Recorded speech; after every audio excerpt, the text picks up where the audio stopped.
नमस्कार, मंडल news bulletin में आपका स्वागत है। आइए पेश करते हैं आज के कुछ प्रमुख व मुख्य समाचार। अब तक यदि आपने मंडल न्यूज के इस चैनल को लाइक व सब्सक्राइब नहीं किया है तो जल्द से जल्द इस चैनल को लाइक व सब्सक्राइब जरूर कर दें।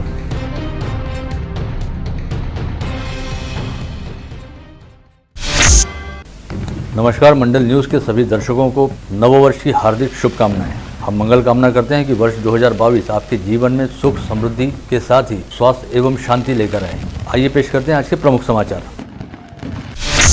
गत रोज राज्य निर्वाचन आयोग द्वारा अमरावती शहर सहित राज्य की 13 महानगरपालिकाओं के आयुक्तों के नाम पत्र जारी करते हुए 4 से 7 जनवरी के दौरान प्रभाग रचना के संशोधित प्रारूप के अनुसार आरक्षण निश्चिति हेतु साधारण प्रवर्ग, अनुसूचित जाति व जनजाति प्रवर्ग की जनसंख्या एवं अन्य सांख्यिकी जानकारी पेश करने का आदेश दिया है, जिसके बाद साधारणतः आगामी 2-4 दिनों में प्रारूप प्रभाग रचना का कार्यक्रम घोषित होने की संभावना है। यह काम जनवरी माह के अंत तक पूरा हो जाने पर 1 फरवरी को मनपा चुनाव हेतु आदर्श आचार संहिता लागू होने और मार्च माह के अंत तक अमरावती मनपा सहित कार्यकाल खत्म कर चुकी राज्य की करीब 13 महानगरपालिकाओं में चुनावी गहमागहमी रहने की पूरी संभावना है।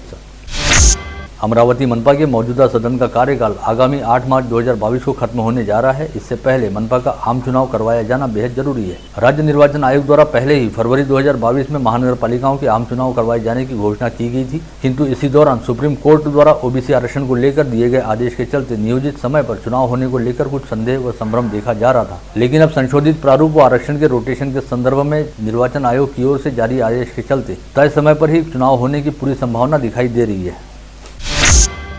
सबसे विशेष उल्लेखनीय यह है कि राज्य निर्वाचन आयोग ने प्रभाग रचना का प्रारूप तैयार करने और इसकी रिपोर्ट पेश करने का काम बेहद गोपनीय तरीके से करने हेतु मनपा प्रशासन को निर्देशित किया था। लेकिन अमरावती मनपा प्रशासन द्वारा तैयार की गई रिपोर्ट जब 23 नवंबर को निर्वाचन आयोग के समक्ष पेश की गई तो वह रिपोर्ट उसी दिन लीक भी हो गई।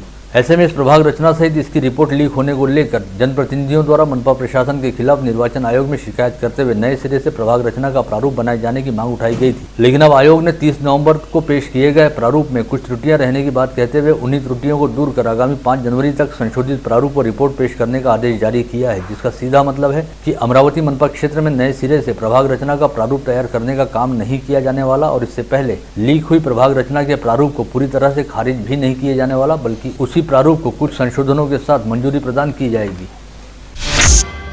वर्ष 2021-2022 में 1% मुद्रांक शुल्क की एवज में पहली किस्त वितरित करते हुए बजटीय वितरण प्रणाली पर उपलब्ध अनुदान की मर्यादा में महानगरपालिकाओं को कुल 235 करोड़ 71,98,809 रुपए वितरित किए जाने को राज्य सरकार द्वारा मान्यता प्रदान की गई है। इसके तहत अमरावती महानगरपालिका को 2,14,57,402 रुपए प्राप्त होंगे।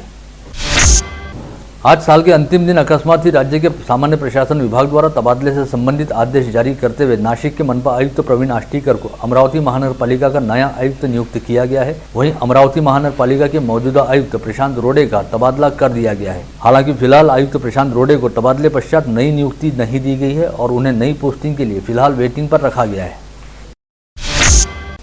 ओमिक्रॉन वेरिएंट के लगातार बढ़ते खतरे को देखते हुए भीड़भाड़ की स्थिति को टालने हेतु राज्य सरकार द्वारा कड़े प्रतिबंधात्मक दिशा निर्देश जारी किए गए हैं। इसके तहत राज्य में रात 9 से अगले दिन सुबह 6 बजे तक जमावबंदी कानून लागू करने का निर्णय लिया गया है। ऐसे में अब रात के समय किसी भी सार्वजनिक स्थान पर 5 अथवा 5 से अधिक लोग इकट्ठा नहीं हो पाएंगे। इस बात के मद्देनजर शहर पुलिस आयुक्त डॉक्टर आरती सिंह व जिला ग्रामीण पुलिस अधीक्षक अविनाश बारगल ने 31 दिसंबर की रात नववर्ष के स्वागत हेतु होने वाले जल्लोष व हुड़दंग को टालने के लिए अधिसूचना जारी की है, जिसमें साफ तौर पर कहा गया है कि सभी लोग रात 9 बजे से पहले ही अपने अपने घर चले जाएं और घर पर रहकर ही नववर्ष का स्वागत करें। इसके अलावा इस अधिसूचना में यह भी बताया गया है कि 31 दिसंबर की शाम से ही शहर सहित जिले के प्रमुख चौक चौराहों पर बैरिकेडिंग करते हुए सभी संवेदनशील इलाकों में पुलिस की तैनाती कर दी जाएगी। इसके तहत ड्रंक एंड ड्राइव अभियान चलाते हुए रास्ते पर घूमने वाले लोगों की ब्रीथ एनालाइजर के जरिए जांच की जाएगी। 31 का जश्न मनाने और नववर्ष का स्वागत करने हेतु कई लोग बाग विशेषकर युवा पर्वतीय स्थल चिखलदरा का रुख करते हैं और 31 दिसंबर वाली रात पर्वतवाड़ा से चिखलदरा की ओर जाने वाले पहाड़ी मार्ग पर वाहनों की जबरदस्त आवाजाही रहती है। ऐसे में इस रास्ते पर हादसे घटित होने की संभावना बनी रहती है। इस बात के मद्देनजर जिला ग्रामीण पुलिस अधीक्षक कार्यालय द्वारा पर्वतवाड़ा से चिखलदरा की ओर जाने वाले मार्ग पर आज कड़ी नाकाबंदी लगाई गई है। विगत 24 घंटे के दौरान जिले में 11 लोग कोविड संक्रमित पाए गए। कुछ माह के दौरान यह पहला मौका है जब लगातार 2 दिनों से कोविड संक्रमितों की संख्या 2.5 से अधिक है। इससे संक्रमण और वेरिएंट को लेकर काफी हड़कंप देखा जा रहा है। हालांकि राहत वाली बात यह भी है कि विगत 24 घंटे के दौरान 3 संक्रमित मरीज कोविड मुक्त हुए हैं। इस समय जिले में कुल 34 एक्टिव पॉजिटिव मरीज हैं, जिनमें मनपा क्षेत्र के 29 तथा ग्रामीण क्षेत्र के 5 मरीजों का समावेश है। इसमें से 7 मरीज कोविड अस्पताल में भर्ती रखे गए हैं। वहीं मनपा क्षेत्र में 24 तथा ग्रामीण क्षेत्र में 3 मरीजों को होम आइसोलेशन में रखा गया है। बीते 24 घंटे के दौरान जिले में 978 संदिग्धों के थ्रोट स्वैब सैंपलों की जांच की गई, जिसमें से 1.12% की टेस्ट रिपोर्ट पॉजिटिव आई है। वहीं इस समय कोविड संक्रमित मरीजों के कोविड मुक्त होने का प्रमाण 98.33% है। आज समूचे संभाग में 18 कोविड संक्रमित मरीज पाए गए, जिनमें अकोला के 1, यवतमाल के 2, बुल्ढाना के 2, वाशिम के 2 संक्रमितों का समावेश है। वहीं बीते 24 घंटे के दौरान संभाग में 15 मरीज कोविड मुक्त हुए, जिनमें अकोला के 10 और बुल्ढाना के 2 व्यक्तियों का समावेश रहा। गत रोज महिला आर्थिक विकास महामंडल द्वारा बचत गुटों के जरिए तैयार की जाने वाली वस्तुओं की बिक्री व प्रदर्शनी के संदर्भ में एक समीक्षा बैठक आयोजित की गई थी, जिसमें राज्य की महिला व बाल विकास मंत्री यशोमती ठाकुर द्वारा बताया गया कि हाल ही में महिला आर्थिक विकास मंडल द्वारा दुबई में चल रहे वर्ल्ड एक्सपो में 3 सामंजस्य करार किए गए, जिसके चलते बचत गुट की महिलाओं द्वारा उत्पादित उत्पादों को अब वैश्विक स्तर पर बाजार उपलब्ध होगा। ऐसे में महामंडल को चाहिए कि ई बिजनेस प्लेटफॉर्म के जरिए बचत गुटों के उत्पादों को ऑनलाइन मार्केटिंग के सभी व्यासपीठ भी उपलब्ध कराए जाने चाहिए। तैलिक समाज बंधुओं के आराध्य संताजी जगनाड़े महाराज के पुणे स्थित जन्मस्थल सदम्बूर से विगत 8 दिसंबर को तैलिक समाज जोड़ो अभियान के तहत महाराष्ट्र प्रांतिक तैलिक महासभा के अध्यक्ष सांसद रामदास तड़स की अगुवाई में निकाली गई संताजी जगनाड़े महाराज रथ यात्रा का आज अमरावती शहर में आगमन हुआ, जिसका स्थानीय तैलिक समाज बंधुओं द्वारा जल्लोषपूर्ण तरीके से स्वागत किया गया।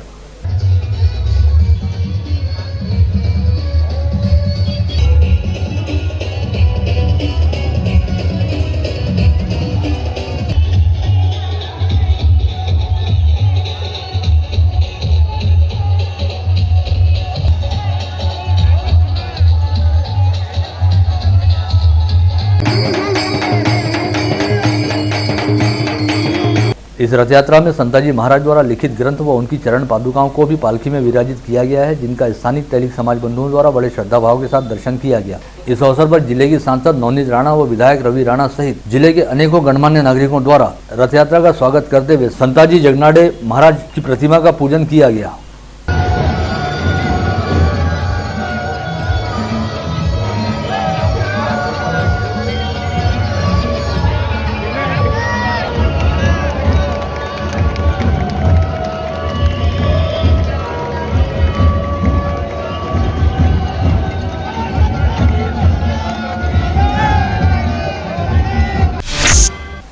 संताजी जगनाड़े महाराज रथ यात्रा के साथ अमरावती पहुंचे। महाराष्ट्र प्रांतिक तैलिक महासभा के अध्यक्ष और सांसद रामदास तड़स द्वारा यहां बुलाई गई पत्रकार परिषद में कहा गया कि सरकार की गलत नीतियों की वजह से ओबीसी समाज को काफी तकलीफों और दिक्कतों के साथ अन्याय का सामना करना पड़ रहा है। ऐसे में महाराष्ट्र प्रांतिक तैलिक महासभा द्वारा तैलिक समाज सहित पूरे ओबीसी समाज की समस्याओं और दिक्कतों को लेकर आवाज उठाने का काम किया जा रहा है। इसी के तहत तैलिक समाज जोड़ो अभियान का प्रारंभ किया गया है।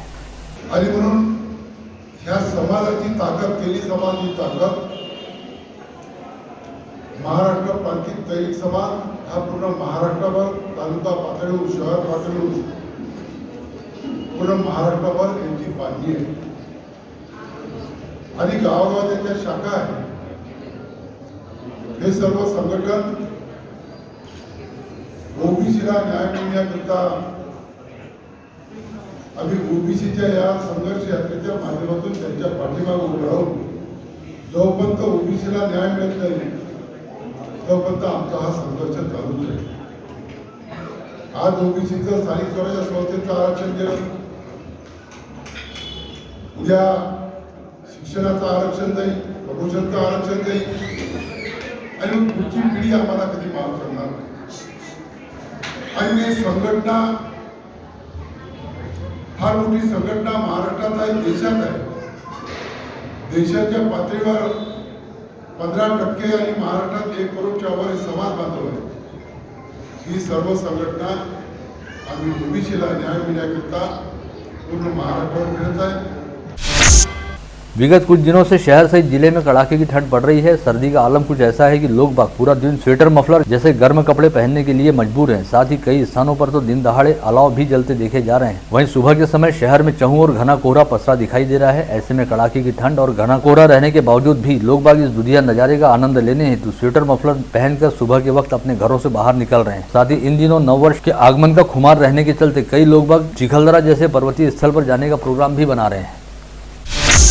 शहर पुलिस आयुक्तालय की सेवा में कार्यरत रहने वाले सहायक पुलिस निरीक्षक शरद कोरडे व police head constable Narayan Solanke आज 31 दिसंबर को नियमित आयु मर्यादा के अनुसार अपना सेवाकाल पूर्ण कर सेवानिवृत्त हो गए। इस उपलक्ष्य में शहर पुलिस आयुक्त डॉक्टर आरती सिंह ने इन दोनों पुलिस कर्मचारियों का शॉल, श्रीफल व पुष्पगुच्छ देकर भावपूर्ण सत्कार किया। साथ ही उन्हें सेवानिवृत्ति प्रमाण पत्र प्रदान करते हुए सुखद भविष्य व बेहतरीन स्वास्थ्य के लिए शुभकामनाएं दी।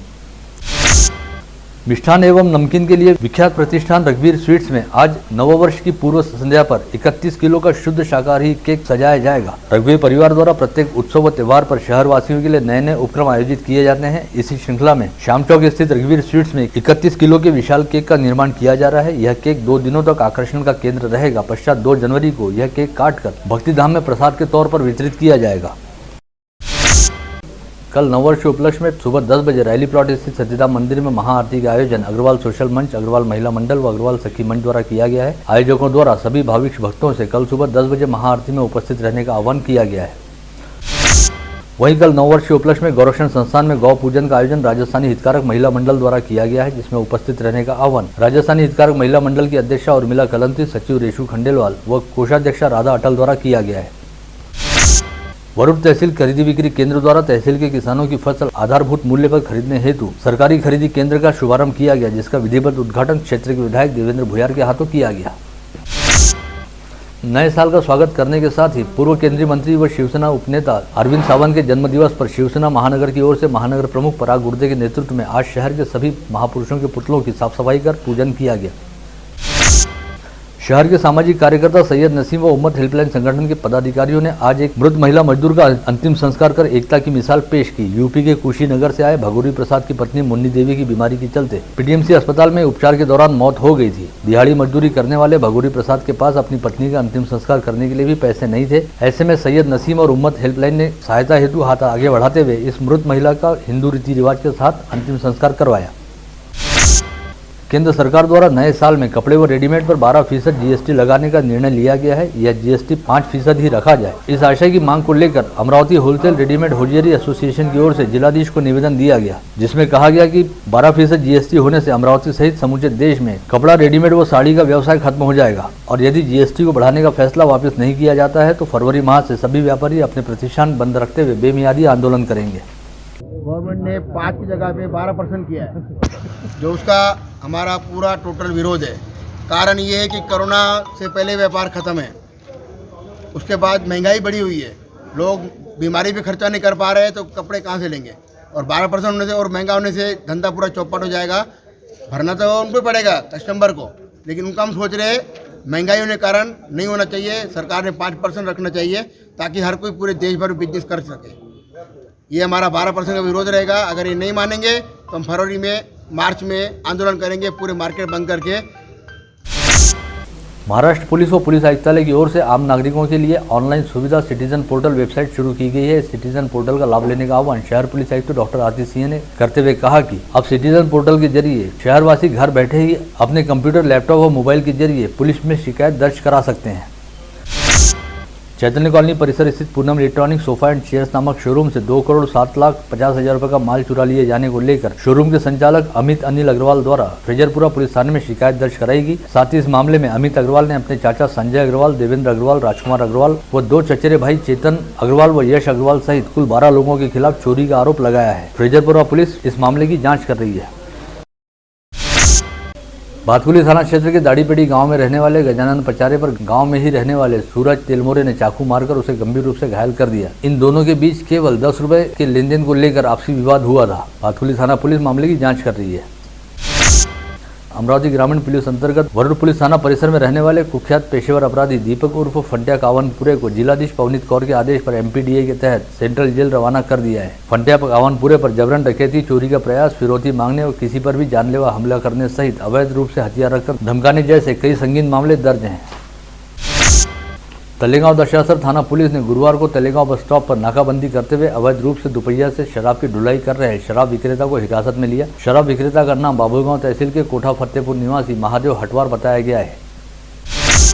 बंडेरा पुलिस थाना क्षेत्र अंतर्गत शादी का प्रलोभन दिखाकर एक महिला का यौन शोषण किए जाने का मामला सामने आया है। इस मामले में नई बस्ती मिलीचाल में रहने वाली विक्की काले के खिलाफ बंडेरा पुलिस ने दुराचार करने का मामला दर्ज किया है। यवतमाल जिले के महागांव उमरखेड़ मार्ग पर स्थित मातोश्री स्कूल के सामने गुरुवार की देर रात 11:30 बजे के दौरान एक ट्रक द्वारा दुपहिया को जबरदस्त टक्कर मार दी गई। इस हादसे में दुपहिया पर सवार 2 लोगों की घटनास्थल पर ही मौत हो गई, जिनके नाम ओम सोलंके व शंतनु मटालकर बताए गए हैं। मुंबई मंत्रालय में पुलिस सिपाही पद पर कार्यरत युवक समुद्रपुर तहसील के गांव में बारात लेकर पहुंचा, लेकिन दुल्हन के नाबालिग होने की जानकारी मिलते ही बाल कल्याण समिति ने घटनास्थल पहुंचकर इस बाल विवाह को रुकवा दिया। ऐसे में मुंबई से आए दूल्हे को उल्टे पांव वापस लौटना पड़ा। आप देख रहे थे मंडल न्यूज बुलेटिन। हमारे चैनल को लाइक करें, शेयर करें और हाँ, सब्सक्राइब करना ना भूलें। कल होगी आपसे फिर मुलाकात, तब तक के लिए धन्यवाद।